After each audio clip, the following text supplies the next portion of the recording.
Welcome back to my kitchen. Here's another great meal that you can make on the fly.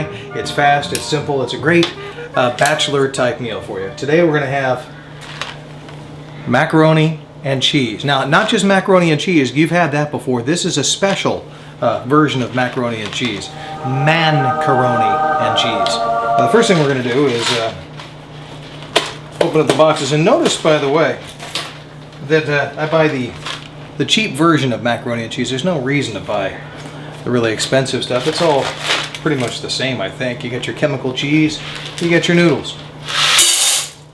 Oh wait, now I'm supposed to boil the water first. Got it all back in the box. Okay, it says here I need 6 cups of boiling water, but I'm gonna make 2 of them, so that's 12. See how I did the math there? I'm doubling it. Yeah. Okay, I put 10 in there actually. I think that's probably gonna do just fine, and it's close to the top. I don't want to get, I don't want it to bubble over or anything. But now I'm going to turn this puppy on high, and here we go.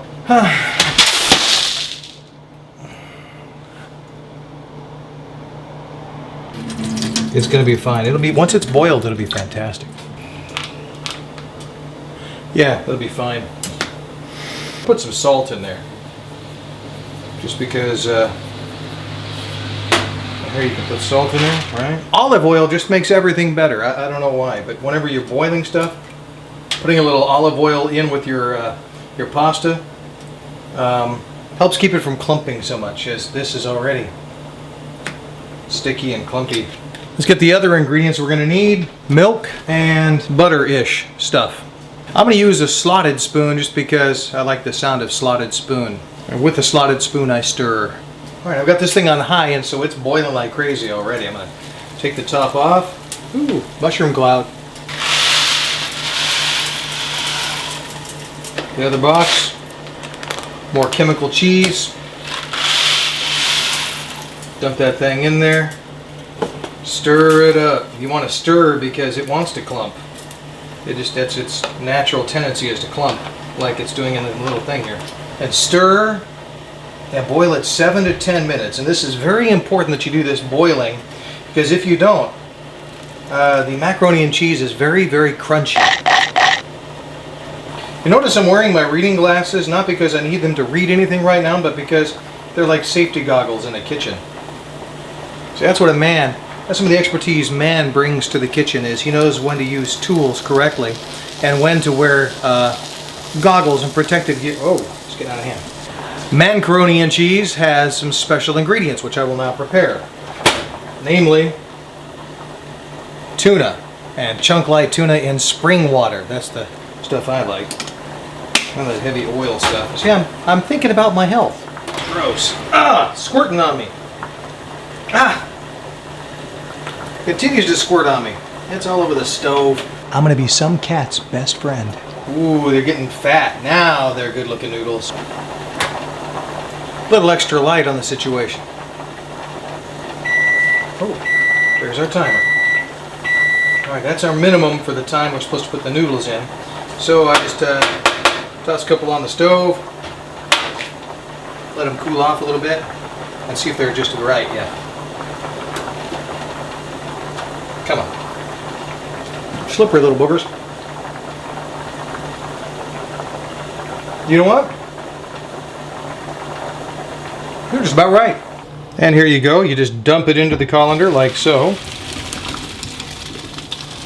Get all that extra water out of there. Let this thing cool off a little bit. Ooh, that baby's still steaming. Look at that. Now it's time for the magic. 1/4 cup of milk, so I just need a 1/2 cup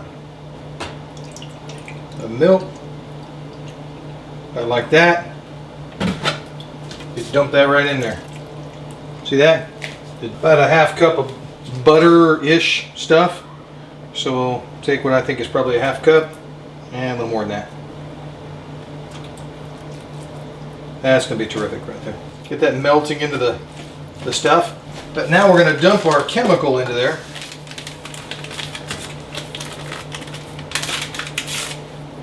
Our chemical cheese. Isn't that great? Look at that.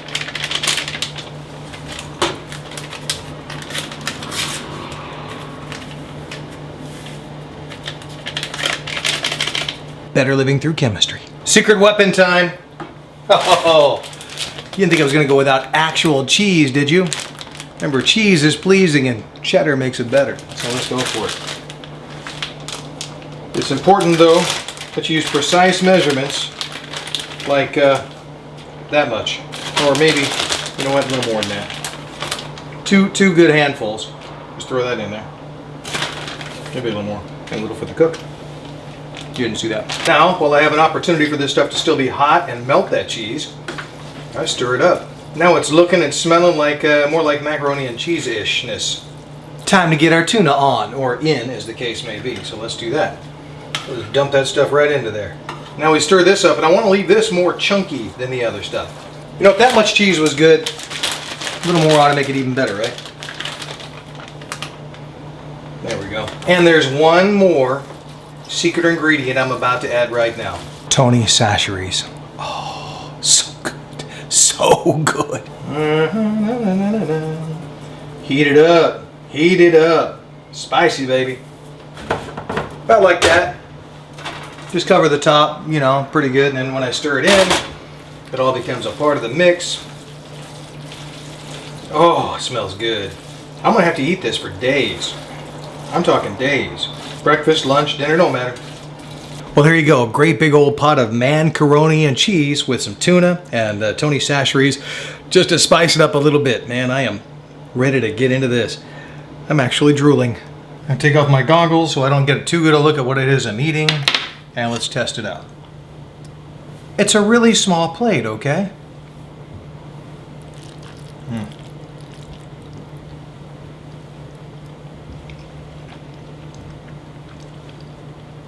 Now that's what I'm talking about. MANcaroni and cheese. Oh, and salad, of course, because you want to balance it out. I listen to my mama.